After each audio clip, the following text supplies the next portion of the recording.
With 76 selections in CSE 2022, Study IQ IS aims at providing high quality IS preparation at a very affordable cost. हमारे P2I यानी कि prelims to interview 2024 live batch के साथ आप CSE exam की तैयारी कर सकते हैं with features like live classes, 1-to-1 mentorship, daily answer writing, success in prelims and mains crash course, 18 books across all subjects, interview guidance program, and the most unique feature, mains residential program, where Study IQ students clearing prelims 2024 will be called to Study IQ campus at no additional cost. नमस्कार, मेरा नाम निशी गुप्ता है और मैंने UP PCS जे exam 2022 में first rank secure किया है और आज मैं आपके साथ यहाँ पर अपनी प्रिपरेशन की स्ट्रैटेजी को शेयर करूँगी और दिल्ली नॉलेज ट्रैक के साथ। मैंने मेरी स्कूलिंग फातिमा कॉन्वेंट कानपुर से कंप्लीट की थी और मैंने अपना BA LLB इलाहाबाद यूनिवर्सिटी से कंप्लीट किया है 2020 में और फिर मैंने इलाहाबाद यूनिवर्सिटी से ही अपना LLM भी कंप्लीट किया है 2022 में। मेरी जुडिशरी में जाने की जो इच्छा है वो मेरे 4th ईयर में मैंने सोचा था कि मैं जुडिशियल ऑफिसर के लिए ही जाना चाहती हूँ और मैंने अपनी प्रिपरेशन 2019 में ही स्टार्ट की। इसके लिए मैंने इलाहाबाद में ही स्थित परीक्षा मंथन जुडिशियल क्लासेस को ज्वाइन किया था और मैंने वहाँ से कोचिंग की थी। मैं यूपी PCS जे एग्ज़ाम के बारे में स्पेसिफ़िकली डिस्कस करना चाहूँगी। इसमें 3 स्टेजेस में एग्ज़ाम होता है, प्री, मेंस और इंटरव्यू, और तीनों स्टेजेस के लिए स्ट्रैटेजी बहुत डिफरेंट होती है। मेरी स्ट्रैटेजी ये थी कि मैं प्री के एग्ज़ाम के लिए, जैसे कि यूपी के पेपर में प्री में 2 एग्ज़ाम रहते हैं, जीके का अलग और लॉ का अलग। दोनों में नंबर ऑफ़ क्वेश्चंस क्या हैं और दोनों में मार्क्स किस तरीके के हैं वो डिफरेंट होते हैं। जीके में 150 क्वेश्चंस होते हैं मगर हर क्वेश्चन 1 मार्क्स का होता है और लॉ में वही चीज़, हर क्वेश्चन 2 मार्क्स का होता है। जीके के एग्ज़ाम के लिए बेसिकली अगर हम सिलेबस देखें तो जीके के सिलेबस में सब कुछ आता है, जैसे कि हिस्ट्री, ज्योग्राफी, इकोनॉमिक्स, आपके इंटरनेशनल अफेयर्स से रिलेटेड चीज़ें। और इस ईयर जो अमेंडमेंट हुआ है सिलेबस में, उससे इसमें नई माइनर एक्ट्स भी ऐड किए गए थे, 9 माइनर एक्ट्स। उन 9 माइनर एक्ट से रिलेटेड भी सवाल आए थे। तो मैंने अपनी GS के प्रिपरेशन के लिए स्टैटिक जीके के लिए मैंने घटना चक्र लगाई थी। घटना चक्र की जो किताबें आती हैं उसमें MCQ काफ़ी सारे डिटेल्ड दिए हुए हैं। अगर आप वो घटना चक्र की किताबें 1 से 2 बार लगा लेंगे तो ऐसा कोई भी सवाल नहीं होगा जो बहुत डिफ़िकल्ट आपको एग्ज़ाम में लगे। मैंने कोशिश की थी कि मैं हिस्ट्री, ज्योग्राफी, इकोनॉमिक्स, एनवायरनमेंट सारी घटना चक्र लगा लूँ, मगर ऐसा पॉसिबल नहीं हो पाया था। सबको 2-2 बार प्रैक्टिस करना मेरे लिए काफ़ी मुश्किल था, मगर मैंने अपनी प्री के लिए प्रिपरेशन घटना चक्र की हेल्प से ही की। इसके अलावा हमारे GS के पेपर में करंट अफेयर्स का भी एक इम्पॉर्टेंट रोल है। करंट अफेयर्स का पोर्शन ज़्यादा होता है, तो करंट अफेयर्स के लिए मैंने मैगज़ीन्स में परीक्षा मंथन की ही लक्ष्य मैगज़ीन आती है, हिंदी एडिशन, मैंने वो यूज़ की थी। उसके साल भर की 4 पार्ट्स में आती है वो लक्ष्य मैगज़ीन। मैंने उन मैगज़ीन्स को रेफ़र किया था और मैंने उन मैगज़ीन्स को पढ़ा था और वो हिंदी में थी और मैं इंग्लिश मीडियम की हूँ, तो मैंने उनका ट्रांसलेशन इंग्लिश में करके अपने खुद के नोट्स बनाए थे और उसी से मैंने अपनी GS की तैयारी की थी। वो मेंस के लिए भी थी और वो प्री के लिए भी थी। तो करंट अफेयर्स के लिए लक्ष्य और स्टैटिक जीके के लिए मैंने घटना चक्र रेफ़र की थी। इसके अलावा आप करंट अफेयर्स ऑनलाइन साइट से भी पढ़ सकते हैं, डिफरेंट साइट्स हैं, उनका यूज़ करके मैंने करंट अफेयर्स तैयार किया था। इसके अलावा अगर हम बात करें, फिर 9 माइनर एक्ट्स जो इस साल से नए ऐड हुए थे, उसके बारे में हम लोगों को कोई भी पास्ट ईयर पेपर्स में ऐसा एज सच एक्सपीरियंस नहीं था कि किस तरीके के सवाल आएंगे या कितने सवाल आएंगे, मगर मेरा फोकस ये था कि मैंने बैराक रीडिंग की थी। जितने भी 9 माइनर एक्ट्स थे मैंने कवर टू कवर रीड किए थे। एक एक्ट पर्सन विद डिसेबिलिटी से रिलेटेड था, वो थोड़ा बड़ा था, उसमें 102 सेक्शंस थे, तो उसको कवर टू कवर रीड करना थोड़ा सा डिफ़िकल्ट था, मगर मैंने बाकी सारे माइनर एक्ट्स को कवर टू कवर रीड किया था। उनके सेक्शंस, उसमें कितनी पनिशमेंट्स दी गई हैं, किस सेक्शन में पनिशमेंट दी है, अथॉरिटीज़ क्या हैं, ये सारी चीज़ें मैंने काफ़ी डिटेल्ड तरीके से पढ़ी थी। और GS के एग्ज़ाम में क्वेश्चंस भी बेसिक क्वेश्चंस नहीं आए थे, उन्होंने काफ़ी डिटेल्ड तरीके के क्वेश्चन पूछे थे कि कौन सी चीज़ किस में डिफ़ाइन है या फिर ऑडिट कौन करता है, तो अथॉरिटीज़ भी पूछी गई थी। तो मैंने 9 माइनर एक्ट्स को कवर टू कवर बैराक पढ़ के तैयार किया था। इसके अलावा GS के एग्ज़ाम के क्वेश्चन पेपर के बाद में लॉ का पेपर होता है। लॉ के पेपर में क्वेश्चन का जो मार्किंग है वो 2 मार्क्स है। तो उसमें अगर हम कुछ भी सवाल गलत तरीके से अटैम्प्ट करते हैं तो माइनस मार्किंग काफ़ी ज़्यादा हो जाती है। तो इसके लिए मैंने ये फोकस किया था कि मैं लॉ की प्रैक्टिस इतनी ज़्यादा करूँगी कि मेरा वहाँ पे डाउट मत हो एग्ज़ाम में कि क्वेश्चन में कौन सा आंसर मार्क करना है। जीके और लॉ में अगर देखिए तो मैंने अपना ज़्यादा फोकस लॉ को दिया था, जीके को वेटेज कम दिया था, क्योंकि अगर जीके का क्वेश्चन 2 मार्क्स का है और आप वो 150 क्वेश्चंस को सही से एक्यूरेटली अटैम्प्ट करते हो तो आप कट ऑफ के काफ़ी आगे वैसे भी निकल जाओगे। तो मैंने लॉ के क्वेश्चंस की प्रैक्टिस रिपीटेडली की है। वो मैं 2019 से कर रही थी, जब मैंने कोचिंग ज्वाइन किया था, जब मैंने तैयारी स्टार्ट की। उसके बाद मैंने परीक्षा मंथन की एक MCQ की बुक आती है, उसको मैंने ख़रीद लिया था। उसमें सब्जेक्ट वाइज क्वेश्चंस दिए हुए हैं, हर सब्जेक्ट के 700-800 इस टाइप के क्वेश्चंस दिए हैं और उसमें सारे पास्ट ईयर के क्वेश्चंस हैं डिफरेंट स्टेट्स के। तो मैंने उस बुक को लगाया। मेरी स्ट्रैटेजी ये थी कि मैं डेली, जब मैंने प्रिपरेशन स्टार्ट की थी उस दिन से मैं daily 100 to 150 questions daily basis पे लगाती थी। जो सब्जेक्ट तैयार हो जाता था फिर मैं उसका बैराक पढ़ती थी और क्वेश्चंस लगाती थी। वही स्ट्रैटेजी मैंने एंड तक रखी थी। मैं MCQ प्रैक्टिस बहुत ज़्यादा करती थी। बाकी कोचिंग में टेस्ट सीरीज़ होती थी तो टेस्ट को उस टाइम में कंप्लीट करने का प्रेशर रहता था, उससे भी मुझे पेपर में हेल्प हुई और मेरा पेपर छूटने जैसा कोई चीज़ नहीं हुआ, टाइम मैनेजमेंट ईजिली हो गया। तो मैंने MCQ प्रैक्टिस बहुत ज़्यादा किया। उसके अलावा लॉ के लिए बैराक्स सबसे ज़्यादा इंपॉर्टेंट है। बैराक्स को आप जितना पढ़ सकते हो उतना पढ़िए। बहुत बार ये डाउट होता था कि हमें केवल इंपॉर्टेंट सेक्शन पढ़ने चाहिए या फिर हमें पूरी बैराक पढ़नी चाहिए, तो वो डिफ़र करता है। जैसे कि अगर CPC की बैराक है तो आप CPC की बैराक पूरी नहीं पढ़ सकते, उसको पूरा पढ़ने से एग्ज़ाम में बहुत ज़्यादा पर्पस भी सर्व नहीं होता, वो बहुत लेंदी है, उसको उतना याद भी नहीं रख सकते। तो बेसिकली CRPC हो गया, कॉन्स्टी हो गया, ये मैंने बैराक पूरी पढ़ी थी कवर टू कवर। बाकी बैराक्स को मैंने कवर टू कवर पढ़ा था एक्सेप्ट CPC में मैंने केवल इंपॉर्टेंट सेक्शंस पढ़ के प्रैक्टिस किया था। तो बैराक्स पढ़ना बहुत इंपॉर्टेंट है, उससे ही आपको प्री में तो उससे ही स्कोर बन सकता है। और GS के लिए मैं ये चीज़ बताना भूल गई, GS में एक चीज़ आती है पॉलिटी हमारे लिए बहुत ज़्यादा इंपॉर्टेंट है। पॉलिटी एज सच हम कॉन्स्टिट्यूशन में भी कवर कर लेते हैं, तो वो हमारा एक स्ट्रॉन्ग पॉइंट रहता है कि अगर आप जैसे इकोनॉमिक्स के सवाल उतने अच्छे से प्रिपेयर नहीं कर सकते अगर शॉर्ट टाइम में, लेकिन आप पॉलिटी प्रिपेयर कर सकते हो। तो पॉलिटी के सवाल मैंने बहुत सारे प्रैक्टिस किए थे, क्योंकि वो कॉन्स्टिट्यूशन भी है और पॉलिटी भी, तो मैंने उसके बैराक को बहुत अच्छे से पढ़ा था। इसके अलावा अब प्री के लिए तो अगर देखा जाए इन शॉर्ट तो आपको बैराक्स पढ़ने हैं और MCQ प्रैक्टिस करनी है। जितने ज़्यादा आप MCQ प्रैक्टिस करेंगे उतनी ज़्यादा अच्छे से आप वहाँ पे अटेम्प्ट कर पाएंगे, क्योंकि नेगेटिव मार्किंग होती है तो आपको वहाँ पे इंटेलिजेंट गेस लगाना होता है अगर आपको डाउट भी है तो। क्योंकि अगर आप इंटेलिजेंट गेस नहीं लगाएंगे और ऐसे ही तुक्का लगाएंगे तो फिर वो नेगेटिव मार्किंग से ही बहुत सारे बच्चों का एग्ज़ाम क्लियर नहीं हो पाता है। हमारे साथ भी हमारे बहुत से दोस्त थे जो इस वजह से थोड़ा सा उनके एग्ज़ाम में गड़बड़ हुआ। और इस बार तो लॉ का पेपर काफ़ी बेसिक आ गया था, इजी, जबकि जीके का पेपर बहुत टफ आया था। मगर वही है कि लॉ में मेरा स्ट्रॉन्ग होल्ड था तो वो इजीली कवर हो गया। बाकी प्री में लॉ में 2 और चीज़ें आती हैं, जूरिस्प्रूडेंस और इंटरनेशनल रिलेशंस।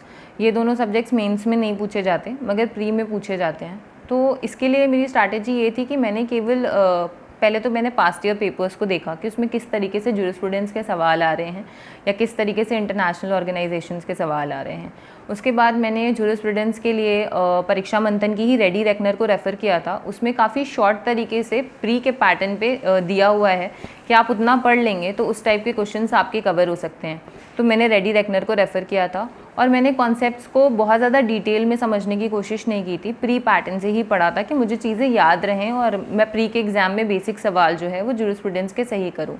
इंटरनेशनल ऑर्गेनाइजेशन के लिए मैंने UN चार्टर पूरा पढ़ा था और इंटरनेशनल कोर्ट ऑफ जस्टिस से रिलेटेड चीज़ें भी पढ़ी थी, क्योंकि उससे रिलेटेड सवाल भी आते हैं। तो वो जूरिस्प्रूडेंस को मेरे हिसाब से केवल प्री पैटर्न पे ही पढ़ना चाहिए। बहुत ही कॉन्सेप्ट्स में डीप घुस के पढ़ने से डिफ़िकल्ट होगा, क्योंकि वो आपको समझने में टाइम लगता है, आपका टाइम कंज्यूमिंग होता है और एग्ज़ाम में उसका वेटेज इतना ज़्यादा नहीं है। तो जूरिस्प्रूडेंस वगैरह को प्री के हिसाब से ही मैंने तैयार किया था पास्ट ईयर पेपर्स के बेसिस पर। इसके बाद में नेक्स्ट एग्ज़ाम हमारा होता है मेंस का। मेंस के एग्ज़ाम में 6 पेपर होते हैं। इस बार से 6 पेपर होने लगे थे क्योंकि लैंग्वेज के पेपर को अलग अलग कर दिया गया था, हिंदी और इंग्लिश। तो पहला पेपर तो जीके का था। जीके के पेपर के लिए उसमें हिस्ट्री, ज्योग्राफी, इकोनॉमिक्स और इन्वायरमेंट से रिलेटेड सवाल सारे आए थे। जैसे पास्ट ईयर में पेपर्स आते थे कि स्कीम्स आपसे पूछ रहे हैं, कोई नया अमेंडमेंट आया है वो नया अमेंडमेंट एक्ट आपसे पूछ रहे हैं, पीएम की विज़िट कहीं हुई है वो पूछ रहे हैं। इस बार पेपर में ऐसी कोई भी चीज़ इंक्लूडेड नहीं थी। मैंने ऑल्दो सारी स्कीम्स और ये सारी चीज़ें प्रिपेयर की थी, मगर एग्ज़ाम में कोई भी स्कीम या ऐसा कुछ नहीं आया था, बल्कि उन्होंने सेक्शन वाइज डिवाइड किया हुआ था कि हिस्ट्री के 5 सवाल हैं, ज्योग्राफी के 5 सवाल हैं, इकोनॉमिक्स के 5 सवाल हैं, इस तरीके से साइंस के 5 सवाल हैं। तो सब में 5-5 सवाल करके दिया हुआ था और वो स्टैटिक जीके से भी रिलेटेड थे और करंट से भी। जैसे कि साइंस के पोर्शन में गगनयान वगैरह पूछा गया था, तो मैंने लक्ष्य मैगज़ीन, जैसे कि मैंने बताया कि मैं उससे ही पढ़ती थी और उसको ही मैंने हिंदी में इंग्लिश में ट्रांसलेट करके पढ़ा था, तो उससे मुझे काफ़ी हेल्प मिली। मैंने लक्ष्य मैगज़ीन से जो कुछ पढ़ा था, करंट अफेयर्स के सवाल उसी से आए थे, तो मैंने वो अच्छे से अटैम्प्ट किए थे। इसके अलावा हिस्ट्री में भी ऐसा कोई डिवीज़न नहीं है कि मॉडर्न हिस्ट्री ही आती है या मिडीवल हिस्ट्री नहीं आती, एंशेंट हिस्ट्री नहीं आती। हमारे पेपर में एंशेंट हिस्ट्री से, मिडीवल हिस्ट्री से, मॉडर्न से सबसे सवाल आए थे। ज्योग्राफी में भी हर तरीके के सवाल आए थे, करंट से रिलेट करके भी आए थे। इकोनॉमिक्स में भी ऐसे ही सवाल थे। तो उसके लिए हम लोगों ने थोड़ा सा लूसेंट की किताब को रेफ़र किया था। लूसेंट बुक में एक्चुअली सारी चीज़ें काफ़ी शॉर्ट और क्रिस्प में दी हुई हैं। हमारे एग्ज़ाम में क्या रहता है कि आपको 75 वर्ड्स लिखने होते हैं, कोई भी क्वेश्चन में 75 या 50 वर्ड्स, तो उसका शॉर्ट में पढ़ने के लिए लूसेंट की किताब काफ़ी सफिशिएंट है। हमें यूपीएससी के जैसे डिटेल्ड पढ़ने की ज़रूरत नहीं है, क्योंकि हमारे यहाँ बेसिक सवाल आते हैं और आपको 75 वर्ड्स में, उन वर्ड में लिख कर उसको ख़त्म करना होता है।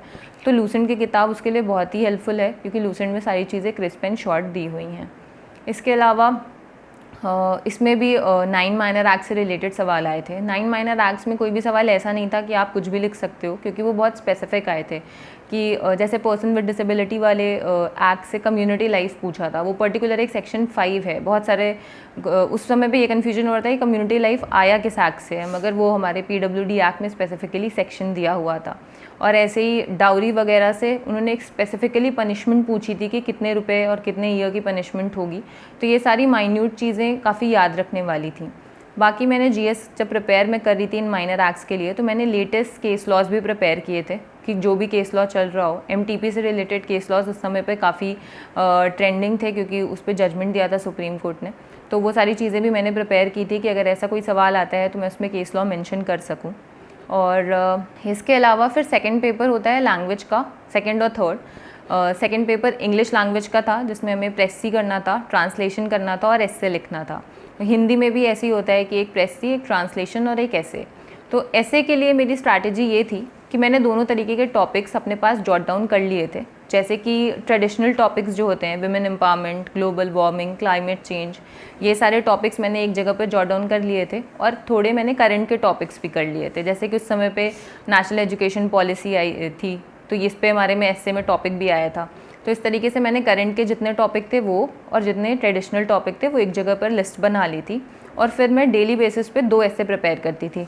उस एस्से में मैं सारे पॉइंटर्स लिख लेती थी कि मैं एस्से को कैसे फॉर्म करूँगी, कि मैं पहले एक थोड़ा सा इंट्रोडक्शन लिखूँगी कॉन्टेक्स्ट बनाकर, उसके बाद मैं जो भी चीज़ है उसकी मीनिंग लिखूँगी, उसके क्या कॉजेज़ हैं या उसके क्या इफ़ेक्ट्स हैं, उससे रिलेटेड क्या लॉज हैं, क्योंकि हमारा एक लॉ का पेपर है। तो मैंने हर एस्से में ये हेडिंग बनाई थी कि वो टॉपिक हमारे लॉ से कैसे रिलेट कर रहा है, उससे रिलेटेड लॉज इंडिया में क्या हैं और इंटरनेशनल लेवल पर क्या हैं, ताकि हमारा एस्से वो थोड़ा सा लीगल टाइप का लगे। जैसे कि हमारे एग्ज़ाम में एक एस्से आया था इंग्लिश के पेपर में ही कि gender equality with global perspective. तो उसके लिए हम लोगों ने जब भी वुमेन एम्पावरमेंट पे एस्से प्रिपेयर किया था, तो ग्लोबल पर्सपेक्टिव को अलग से डिसाइड करा हुआ था कि इसमें ये लॉ लिखने हैं। तो हम लोग को वो एस्से लिखने में काफ़ी ईजी पड़ा था। तो एस्से के लिए मेरी यही स्ट्रैटेजी रही थी कि आप टॉपिक सेलेक्ट कर लीजिए, करंट के भी और ट्रेडिशनल भी, और उनके पॉइंटर्स तैयार कर लीजिए, ताकि वो पॉइंटर्स आपको याद रहें और आप पेपर में सारी हेडिंग्स को कवर कर पाएँ। तो एस्से के लिए और एक चीज़ इम्पॉर्टेंट है कि आप कोशिश करिए अपने एस्से में करंट से रिलेटेड चीज़ें ऐड करें। जैसे कि अगर आप जेंडर इक्वालिटी लिख रहे हैं तो उस समय पे जेंडर रिलेटेड, जैसे कि मैंने ओलंपिक्स वगैरह का एग्जांपल दिया था कि ओलंपिक्स में गोल्ड मेडल और ये सारी चीज़ें विमेन एम्पावरमेंट की, विमेंस इक्वल में आ रही हैं। इस तरीके से आप करंट की चीज़ें ऐड करके कॉन्टेक्स्ट बना सकते हैं। ये एस्से के लिए इम्पॉर्टेंट है। बाकी ट्रांसलेशन, जैसा मैंने कहा कि मैं लक्ष्य की मैगज़ीन जो हिंदी में थी उसको इंग्लिश में खुद से ही ट्रांसलेट करके नोट्स बना रही थी। उससे एट द सेम टाइम मेरा जीके भी तैयार हो रहा था और मेरा ट्रांसलेशन प्रैक्टिस भी हो रहा था। और मैंने पास्ट ईयर पेपर्स लगाए हैं, जितने भी यूपी के पास्ट ईयर पेपर्स हैं मैंने सारे ट्रांसलेशंस उससे लगा के प्रैक्टिस किए थे। इंग्लिश के लिए भी मैंने पास्ट ईयर पेपर्स को ही रेफ़र किया था। प्रेसी के लिए ये था कि इंग्लिश के पेपर की तो प्रेसी आपको पास्ट ईयर में मिल जाएगी, मगर इससे पहले हिंदी प्रेसी कभी एग्ज़ाम में आई नहीं है, तो उसके पास्ट ईयर्स अवेलेबल नहीं थे। तो हिंदी के प्रेसी प्रैक्टिस के लिए मैं न्यूज़पेपर से कोई भी आर्टिकल उठाती थी और उसको शॉर्ट में करके लिखने की कोशिश करती थी ताकि मेरी प्रेसी की प्रैक्टिस हो जाए। फिर इसके बाद में 4th पेपर जो होता है वो सब्सटैंटिव लॉ का होता है। लॉ के सारे पेपर के लिए, जैसे सब्सटैंटिव लॉ में बहुत सारे सब्जेक्ट्स आते हैं, टोटल 11 सब्जेक्ट्स उसमें आते हैं।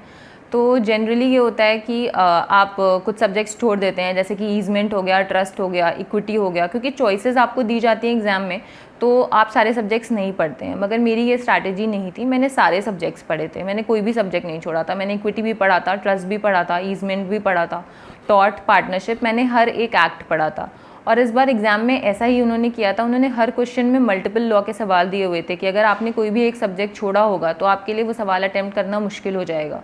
हमारे एग्ज़ाम में कॉन्ट्रैक्ट का कोई सवाल ही नहीं आया था, तो आप किसी भी एक मेजर सब्जेक्ट पे रिलाई करके नहीं जा सकते, माइनर सब्जेक्ट को निगलेक्ट नहीं कर सकते, आपको सारे एक्ट्स पढ़ने पड़ेंगे।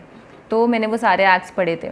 बाकी लॉ के लिए मेरी स्ट्रैटेजी हमेशा से यही रही थी कि जैसे मैंने कोचिंग परीक्षा मंथन से की थी, तो वहाँ से मुझे नोट्स मिलते थे, तो मैंने उन्हीं नोट्स को अपना सोर्स बनाया था। मैं इस पे यही एडवाइस करना चाहूँगी, आप अपना सोर्स लिमिटेड रखिए, क्योंकि आपको इतनी सारी चीज़ें याद रखनी होती हैं, वहाँ पे आपको जाके 11 लॉस के आंसर एक साथ देने होते हैं, उतनी चीज़ें आपके दिमाग में रिटेन रहें वो बहुत डिफ़िकल्ट होता है। इसलिए अपना सोर्स जितना लिमिटेड रखेंगे, आप उसका जितनी बार रिविजन कर पाएंगे वो उतनी ही रिटेन रहेगी और आप आंसर में उतने अच्छे से वहाँ पर लिख पाएंगे। मैं भी जब अपनी तैयारी कर रही थी तो मेरी ये आदत थी कि कोचिंग में जैसे सर ने कुछ भी लिखाया है, मुझे लगता था नहीं मुझे एडिशनल केस लॉज ऐड करने हैं, मैं हर आंसर में केस लॉ लिखना चाहती हूँ, मगर वो स्ट्रैटेजी मेरे ऊपर ही भारी पड़ रही थी क्योंकि मैं इतनी सारी चीज़ें एट द सेम टाइम याद नहीं कर पा रही थी। फिर मैंने यही सोचा कि जितना सोर्स मिल रहा है उतने ही चीज़ को मुझे काफ़ी बार रिपीट करना है, मुझे अपना मटेरियल लिमिटेड करना पड़ेगा। तो कॉम्पिटिटिव एग्ज़ाम की स्ट्रैटेजी ही यही होती है, आपको नॉलेज के लिए नहीं करना है, आप अपनी नॉलेज के लिए एडिशनल इन्फॉर्मेशन एकदम पढ़ सकते हो, मगर आपको एग्ज़ाम अगर क्लियर करना है तो एग्ज़ाम के लिए स्ट्रैटेजी बनानी पड़ेगी। आपको वो लिमिटेड सोर्स को ही काफ़ी बार रिपीट करना होगा ताकि वो आपको याद रहे और आप वहाँ पर पेपर में लिख पाओ। तो मैंने यही स्ट्रैटेजी रखी थी, मैंने वही अपने लिमिटेड सोर्स रखे थे और उनका बहुत बार मल्टीपल रिविजन्स किए थे। इसके अलावा मैंने मेंस एग्ज़ाम में आंसर राइटिंग प्रैक्टिस काफ़ी ज़्यादा की थी। हमारी कोचिंग में टेस्ट सीरीज़ चलते रहते थे, बहुत सारे टेस्ट मैंने दिए हैं, उससे आपको टाइम मैनेजमेंट का इशू नहीं होता। इस पेपर में सबसे ज़्यादा डिफ़िकल्ट होता है टाइम को मैनेज करना, क्योंकि क्वेश्चंस बहुत सारे होते हैं, आपके पास इतनी सारी चॉइसेस होती हैं, आपको उस समय में चॉइस करके उस आंसर को दिमाग में सोच के सारे आंसर्स को उस पर्टिकुलर टाइम में अटैम्प्ट करना होता है। तो इसके लिए आंसर राइटिंग प्रैक्टिस बहुत इंपॉर्टेंट है। आप जितना ज़्यादा लिखने की प्रैक्टिस करेंगे, जितनी स्पीड में आंसर लिखेंगे, उतना ही मतलब बेनिफिट रहेगा। मैंने काफ़ी प्रैक्टिस की थी और मैं 20 नंबर के सवाल के लिए 15 मिनट में आंसर कर लेती थी। 10 मार्क्स का जो क्वेश्चन होता था मैं उसको 5 मिनट्स में लिख लेती थी। मैंने इतनी आंसर राइटिंग प्रैक्टिस की थी। तो answer writing he is the key है। अगर आपका टाइम का इशू हो रहा है तो आप टाइमर लगा के पढ़िए ताकि आपकी आंसर राइटिंग सही हो जाए, क्योंकि वहाँ पे टाइम बीच में क्या होता है, आपको एग्जाम्स के बीच में साइन वाइन कराने भी आ रहे होते हैं, तो उसमें भी काफ़ी टाइम कंज्यूम हो जाता है। वो पूरे 3 घंटे आपको स्पेसिफिकली मिल नहीं पाते हैं, आप डिस्ट्रैक्ट भी हो जाते हैं। इसलिए आंसर राइटिंग प्रैक्टिस बहुत इंपॉर्टेंट है। बाकी मैंने एक और तरीका मेंस के लिए अपनाया था कि मैंने स्केलेटन नोट्स बनाए थे। स्केलेटन नोट्स को हम पॉइंटर नोट्स कह सकते हैं।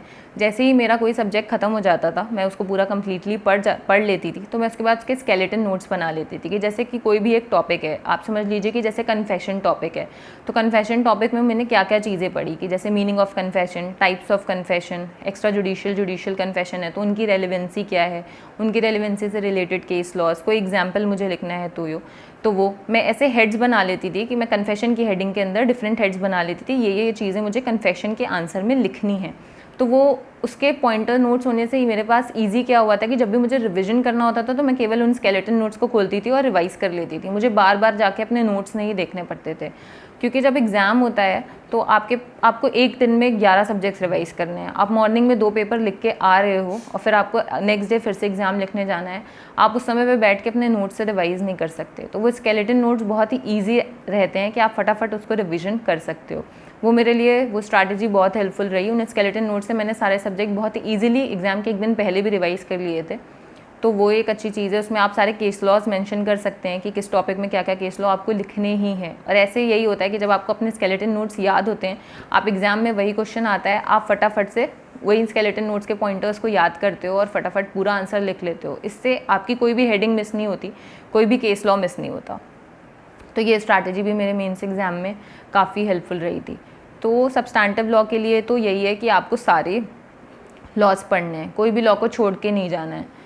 प्रोसीजरल लॉ में प्लेन WS आता है और जजमेंट राइटिंग आता है। इनमें चॉइस होती है, आपको कोई एक चीज़ अटैम्प्ट करनी होती है। मेरी स्ट्रैटेजी ये थी कि मैंने प्लेन WS अटैम्प्ट किया था, क्योंकि मुझे ये लग रहा था कि plain WS less time consuming होगा। जजमेंट राइटिंग में लिखने में काफ़ी ज़्यादा टाइम जाता है, आपको उसमें पहले एनालाइज करना होता है, प्रॉब्लम किससे रिलेटेड है, फिर चार्ज फ्रेम करना होता है। तो मुझे लग रहा था कि मैं जजमेंट राइटिंग उतनी जल्दी नहीं कर पाऊँगी और टाइम काफ़ी कम होता है, तो मैंने प्लेन WS को चुना था कि मैं प्लेन WS अटैम्प्ट करूँगी। हमारे पेपर में प्लेन WS काफ़ी ईजी आया था, वो पास्ट ईयर से रिलेटेड ही था। लेकिन हमारे पेपर में एक नया क्वेश्चन उसमें ऐड कर दिया गया था कि हमको इश्यूज़ भी फ्रेम करने थे। मैंने पहले MP का एग्ज़ाम दिया है, वहाँ पर स्पेसिफिकली जजमेंट राइटिंग का पेपर होता है, तो मुझे पता था कि इश्यूज़ कैसे फ्रेम करते हैं, उसको लिखने का पैटर्न क्या होता है। तो मैंने उसी पैटर्न से UP में भी एग्ज़ाम में इश्यूज़ फ्रेम कर लिए थे, वो मेरे लिए बेनिफिशियल रहा था।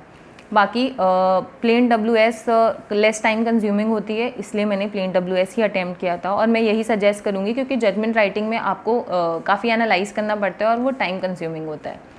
इसके अलावा लास्ट पेपर लॉ का लोकल लॉ और पीनल लॉज होते हैं। तो लोकल लॉज हमारे यहाँ पे काफ़ी सारे लोकल लॉज आते हैं, 7 लॉज हम लोगों को पढ़ने होते हैं। उनको याद रखना बहुत डिफ़िकल्ट है, क्योंकि सारे काफ़ी सिमिलर हैं, सब में डेफिनेशंस वगैरह काफ़ी सिमिलर हैं, तो ये बहुत कन्फ्यूजन होता है। लेकिन मैं लोकल लॉज के लिए ये सजेस्ट करूँगी कि आपको लोकल लॉज भी कवर टू कवर रीड करने चाहिए, और जितना ज़्यादा आप रीड कर सकते हैं उन्हें रीड करिए।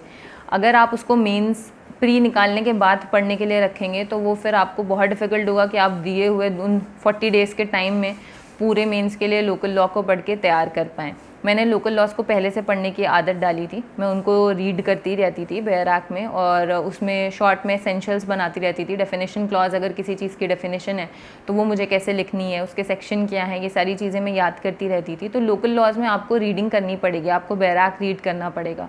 इसके अलावा मैंने लोकल लॉज के लिए भी परीक्षा मंथन की बुक आती है लोकल लॉज पे, उसमें काफ़ी स्पेसिफिकली आंसर फ्रेम करके लिखे हुए हैं। मैंने उनकी हेल्प भी ली थी कि मुझे आंसर में क्या क्या इंक्लूड करना है। उस बुक में थोड़े केस लॉज भी दिए हुए थे, तो मैंने उन केस लॉज को भी रेफ़र किया था और अपने आंसर्स में केस लॉ मैंने लिखे भी थे। जैसा कि एक्ट अमेंड हो गया है और न्याय पंचायत को हटा दिया गया है, अब वो एक्ट में नहीं है, तब भी न्याय पंचायत का सवाल आया था, मगर मैंने परीक्षा मंथन की बुक पढ़ी थी, उसमें उन्होंने न्याय पंचायत का पूरा आंसर लिखा हुआ था। तो जब मैंने वहाँ पेपर में क्वेश्चन देखा न्याय पंचायत का, तो मैं सरप्राइज़ नहीं हुई थी, क्योंकि मैंने वो प्रिपेयर किया हुआ था। जबकि वो चीज़ एक्ट से अब हटा दी गई है, तब भी वो उस बुक की वजह से मैंने पढ़ा था और मैं वहाँ पेपर में अटैम्प्ट कर पाई। वो मैंडेटरी क्वेश्चन आया था। तो लोकल लॉज के लिए मैंने यही 2 चीज़ें की थी। बैराक को मैंने कवर टू कवर रीड किया था और मैंने परीक्षा मंथन की बुक को रेफ़र किया था कि किस टाइप के क्वेश्चंस मुझे प्रिपेयर करने हैं। इसके अलावा पीनल लॉज इसमें आया था। पीनल लॉज के लिए तो सेम स्ट्रैटेजी थी जैसे बाकी सारे लॉज के लिए थे कि स्केलेटन नोट्स बनाने हैं, अपने सोर्स को लिमिटेड रखना है और उसी का मल्टीपल रिविजन करना है। तो लॉ के पूरे तीनों पेपर में मुझे आंसर राइटिंग प्रैक्टिस ने बहुत हेल्प किया, कि मैंने बस आंसर राइटिंग प्रैक्टिस काफ़ी सारे टेस्ट दिए, अपने आप को एनालाइज़ किया कि मेरा आंसर किस तरीके का है। तो इस तरीके से मैंने अपने पूरे 6 पेपर मेंस के तैयारी की थी। इसके अलावा 3rd स्टेज इंटरव्यू होता है। इंटरव्यू के स्टेज के लिए मैंने इंटरव्यू गाइडेंस प्रोग्राम में मुझे यही चीज़ सिखाई गई थी कि आपको वहाँ पे कॉन्फिडेंट एक्ट करना है। वो लोग आपकी नॉलेज लगभग टेस्ट कर चुके हैं, लेकिन हमारे यहाँ पे जैसे इंटरव्यू में भी वो नॉलेज बेस्ड लीगल बेस्ड ही क्वेश्चन पूछते हैं, तो हमको लेकिन वहाँ पर कॉन्फिडेंस अपना दिखाना है कि हाँ मैं कॉन्फिडेंट हूँ, मुझे आंसर आता है। अपने आप को काम और कंपोज रखना ज़्यादा ज़रूरी होता है। मेरे लिए सबसे बड़ा चैलेंज ये था कि मैं बहुत स्पीड में बात करती हूँ, तो मुझे यही बोला गया था कि मुझे आराम से बात करनी है, रुक रुक के पॉज दे के बात करनी है, इतनी तेज़ स्पीड में नहीं बात करनी कि कोई समझ ना पाए। तो मैं उस पर काफ़ी काम कर रही थी उस समय पे, मैं अभी भी कर रही हूँ। तो वहाँ पर यही होता है कि आपको काम और कंपोज रह के आंसर को समझाना है। लोग ये कहते हैं कि जैसे अगर उन्होंने मुझसे किसी चीज़ का मतलब पूछा तो क्या मुझे एग्जैक्ट मीनिंग बतानी है, तो कभी भी एग्जैक्ट मीनिंग नहीं बतानी होती है। आपने उस कॉन्सेप्ट को जैसे समझा है आप उसको अपने वर्ड्स में बताइए, तो उनको ये बात कम्युनिकेट हो जाए। जनरली ये होता है बच्चे कहते हैं इंग्लिश में बोलना है कि हिंदी में बोलना है। मुझे भी बहुत कन्फ्यूजन था कि कोई लैंग्वेज है कि मुझे इंग्लिश में ही आंसर करना है स्पेसिफिकली, तो ऐसा नहीं होता। आप जिस लैंग्वेज में कंफर्टेबल हो आप वो लैंग्वेज यूज़ करिए। अगर आप हिंदी लैंग्वेज में उस चीज़ को अच्छे से समझा सकते हैं तो आप हिंदी में आंसर समझाइए। उनको आंसर समझ में आना ज़रूरी है, इर्रिस्पेक्टिव ऑफ द फैक्ट कि आप कौन सी लैंग्वेज यूज़ कर रहे हैं। अगर आपकी कमांड दोनों लैंग्वेज पर है, इंग्लिश पर भी और हिंदी पर भी, तो फिर वो जिस लैंग्वेज में आपसे सवाल पूछ रहे हो आप उस लैंग्वेज में जवाब दे दीजिए, वो सबसे बेस्ट रहेगा। मेरे इंटरव्यू में भी मेरा इंटरव्यू अराउंड 10 to 12 मिनट्स चला था और उन्होंने मुझसे काफ़ी सारे लॉ से रिलेटेड सवाल पूछे थे, जनरल नॉलेज से रिलेटेड सवाल भी पूछे थे। तो वही है, मैंने वहाँ पर यही कोशिश की थी कि मैं उन्हें कॉन्फिडेंट एक्ट करूँ। दूसरा, अगर आपको कोई आंसर नहीं आता है तो उन्हें प्लीज़ उस आंसर में घुमाइएगा मत, आप कह दीजिए कि आपको आंसर नहीं आता है, वो सबसे बेस्ट होता है। क्योंकि वहाँ पे जो लोग बैठे हैं वो बहुत ही डिग्निफाइड लोग हैं, वो लर्नेड पर्सन्स हैं, उन लोगों को पहले से पता है, वो हमारे आंसर घुमाने से पहले ही समझ जाएंगे कि हमें आंसर नहीं आता। तो ये चीज़ आपके लिए नेगेटिवली काम कर सकती है। इसलिए अगर आपको आंसर नहीं आता है तो आप उस चीज़ को एक्सेप्ट कर लीजिए कि आपको आंसर नहीं आता। तो इंटरव्यू के लिए यही चीज़ है कि आप एक तो काम और कंपोज रहें, कॉन्फिडेंट एक्ट करें, और जो आंसर नहीं आता है वो बोल दें कि आपको नहीं आता है। और इंटरव्यू के लिए कोई स्पेसिफिक सिलेबस नहीं होता कि आपको क्या क्या ही पढ़ना है। मैंने LLM किया हुआ था, तो मैंने अपना डेजर्टेशन टॉपिक भी तैयार किया हुआ था। और अगर आपका LLM में कोई स्पेशलाइजेशन है तो आप उसको भी प्रिपेयर करके जाएं, क्योंकि उससे रिलेटेड सवाल भी आपसे पूछे जा सकते हैं और आपके डेजर्टेशन से रिलेटेड सवाल भी पूछे जा सकते हैं। तो ओवरऑल अगर ये मेरी यही स्ट्रैटेजीज़ थी प्री मेंस और इंटरव्यू के लिए, जिसको मैंने फॉलो किया था, और वो सारी मेरे लिए हेल्पफुल रहीं और मैंने इस एग्ज़ाम को क्लियर कर पाया है। मैंने अभी अपनी स्ट्रैटेजी आपके साथ शेयर की। मैं बस ये चाहती हूँ कि ये स्ट्रैटेजी आपको यूज़फुल हो। आपकी स्ट्रैटेजी डिफरेंट हो सकती है। अगर आप मेरी स्ट्रैटेजी में आपको कुछ भी यूज़फुल लगा होगा तो वो मुझे बहुत अच्छा लगेगा, क्योंकि मैं ये इसे आपके साथ शेयर करना चाहती थी। और दिल्ली नॉलेज ट्रैक ने मेरी बहुत हेल्प की है मेरी स्ट्रैटेजी को दूसरों तक पहुँचाने में, तो I am very thankful to them. और एंड में मैं बस एक चीज़ कहना चाहती हूँ कि इस एग्ज़ाम के लिए एक चीज़ बहुत इंपॉर्टेंट है जो मैंने अपनी पूरी जर्नी में फ़ील की थी, कि आपको पॉजिटिव और मोटिवेटेड रहना है। क्योंकि वैकेंसीज़ जो हैं वो ऐसा नहीं है कि फ़िक्स टाइम पर आती हैं, आपको नहीं पता होता है कि नेक्स्ट एग्ज़ाम कब होने वाला है, आपको बस पढ़ना रहता है। तो उस टाइम पे सबसे ज़्यादा यही होता है कि आप पॉजिटिव फ़ील नहीं कर पाते, आप डीमोटिवेटेड हो जाते हैं। मगर वो चीज़ नहीं होनी चाहिए। आपको पॉजिटिव, जितना पॉजिटिव आप रह सकते हैं, आपको पॉजिटिव रहना होगा। और सेकेंडली, मेरे हिसाब से कभी भी ना कट ऑफ के लिए एम मत करिए। कट ऑफ के लिए अगर आप एम करते हैं तो क्या होता है कि उससे मार्क्स कम आते हैं और आप लिस्ट के बाहर हो सकते हैं। मैं हमेशा से ही ये एम करती थी कि मुझे हाईएस्ट मार्क्स लाने हैं, मैं कभी कट ऑफ के लिए एम नहीं करती थी। और वो चीज़ माइंड में लेके चलने से क्या होता है, आप उतना ज़्यादा पढ़ते हैं। अगर आप एम कर रहे हैं कि आपको हाईएस्ट लाना है तो आप उतना ज़्यादा पढ़ेंगे, आप कुछ नहीं छोड़ेंगे, आप सब कुछ प्रिपेयर करेंगे। लेकिन जब आप कट ऑफ के लिए सोच के चलते हैं तो आप बेयर मिनिमम पढ़ते हैं। तो मेरे हिसाब से आप कट ऑफ के लिए नहीं बल्कि हाईएस्ट रैंक लाने के लिए ही पढ़ें। तो मेरे लिए ये स्ट्रैटेजी काम करी है, आपके लिए भी करेगी। और एंड में मैं एक कोट कहना चाहती हूँ जो मुझे हमेशा इंस्पायर करता है। शायद आपने पहले सुना भी हो, क्योंकि ये बहुत बेसिक कोट है, कि APJ अब्दुल कलाम का कहना था, if you want to shine like a sun, first burn like sun. तो वही है कि आप मेहनत करते रहिए और आपकी मेहनत का फल आपको ज़रूर मिलेगा। Thank you for watching DKT।